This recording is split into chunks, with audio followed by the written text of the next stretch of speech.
We shift our focus westwards, where the US is now turning up the heat on outsourcing. That's correct. A new bill called the Hire Act proposes a 25% tax on payments to foreign workers, aiming to push American companies to keep jobs at home. At least that's the claim that we are getting. Now, if passed, this could directly impact India's $250 billion IT industry, which earns over half of its revenue from US clients. Major players, moreover, like TCS, Infosys and Wipro, could see rising costs and shrinking contracts. While the US hopes to boost local jobs, Indian tech leaders warn this move may just hurt innovation and global competitiveness. My colleague Vishal Vivek joins me for more on this. Vishal, what is this proposed Hire Act all about, and what are its likely implications going to be? Well, as you rightly mentioned, Arjun, this is still in a proposal stage. It will have to go through a series of proposals to get it to the final stage and be implemented. We are far from that stage, but still it has sent shivers down the spine of many US firms that hire outsource workers from the US to the Indian territory. So what this bill will do is it will make outsourcing more expensive. And why is that? Because any firm that is willing to hire workers from outside the US territory will have to pay 25% tax. So that will be quite heavy on their financial strain, and also IT companies will be directly affected because Indian IT companies are known to be in contact with the US firms for these outsourcing duties. So IT firms in India will be most definitely affected, and this will completely stop. The complete stoppage of outsourcing will be quite difficult. This is what experts have been suggesting, analysts have been suggesting, that even though this act will be implemented soon, but the fact that completely stopping outsourcing will be quite difficult. Why is that? Because scale of Indian talent can't be matched by US workforce. So the majority of these high-skilled workers belong to the Asian continent, particularly to India and China. So to just replace them overnight won't be practical. So that scale of talent won't be available as far as the domestic US crowd is concerned.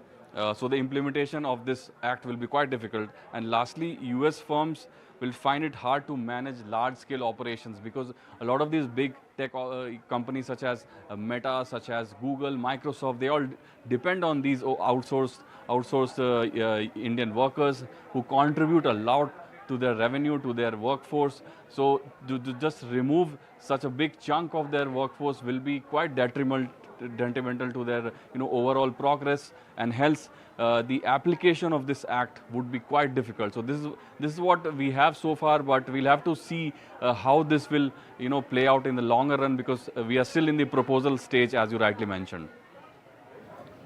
Well, thank you so much for getting us the latest there, Vishal, and putting these developments into perspectives. Further, we are also joined by Jayant and Kola. He's a partner at Convergence Catalyst. Thank you so much for taking out the time and speaking with us this Tuesday afternoon, Mr. Kola. Now, how practical, let me ask you off the bat, how very practical is it for US companies to altogether completely stop outsourcing to India? In the short to medium term, it's not practical at all. Just like your colleague Vivek was mentioning, they cannot do this overnight because for more than a generation, the US companies have been dependent on various IT outsourcing destinations, primarily of that India, right? And what they find is not just the talented Indian workforce, but we Indians are great at our communication skills as well, mind you. I mean, 150 of us speak English extremely well, right? So, and it's apart from the cost component. So in the short to medium term, it will be difficult for the US companies to completely, stop outsourcing to India. What this bill will ensure is it will make things costlier, because what we've observed with the manufacturing tariff, that came in the apparel sector, what we are seeing is the US companies, the US brands, the US buyers are asking their manufacturing vendors in India to absorb the tariff, while at the same time increasing the cost for the retail consumer there, right? So this tax bill, might also actually in practice, in the short to medium term, lead to that. It might make the services in US costlier for the end consumer.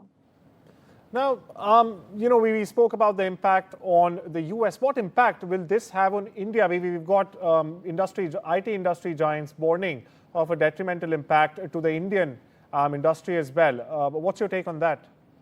Yeah, I mean, out of the $250 billion, our exports are 80% of it. $200 billion is our software exports business, and a huge chunk of that to the US market.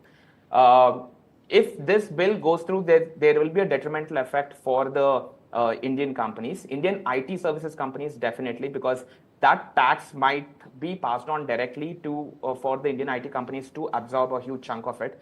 If we are seeing the same parallels to draw out how we've seen in the manufacturing and the apparel industry to draw parallel from, right? And we do not know if it will be only for the different companies like IT outsourcing companies, Infosys, TCS, it will be affected, or the GCCs as well, the global capability centers, wherein the global companies are setting up their own outsourcing centers here in India. Will they be affected or not? But in the short to medium term, there is definitely going to be an impact on the Indian companies from their bottom line point of view. Okay, from their bottom line, definitely. And Indian companies need to look for different countries, different markets, including the domestic market, to focus their revenue generation and divert their revenue generation on. Right. What about the long run? How will this, may I say, affect or rather hurt US innovation and even competitiveness in the long run? Short run, we just heard from you. What about the long run? In the long run, this is another spoke in the multipolarity world wheel, right? I think all the countries are gearing up for that. I mean, we've seen when when we've been hit by tariff, our leaders attended the SEO summit and tried to expand our GDP and businesses there. So in the long run, there is going to be an impact. At the end of the day, this is another spoke in the multipolarity world that we seem to be that seems to be evolving on all fronts. I mean, geopolitically, economically, socially, on all fronts. And it will also probably see a lot of brain drain from India, a lot of migration from India for people to US, because it will be very difficult for US to come up with a workforce in less than a generation to offset this. So they will be dependent on the migrant workforce, wherein we will see that a lot of Indian workforce might be migration. So there'll be a lot of migratory impact as well in the long term. So it'll take Washington around a generation to come up with such workers, opines Mr. Kola. Mr. Kola, my last question to you, we're running out of time here. How should the Indian IT firms or the IT sector strategically respond if this higher act, in fact, does end up becoming a law, as we've seen all kinds of laws under this Trump 2.0 administration?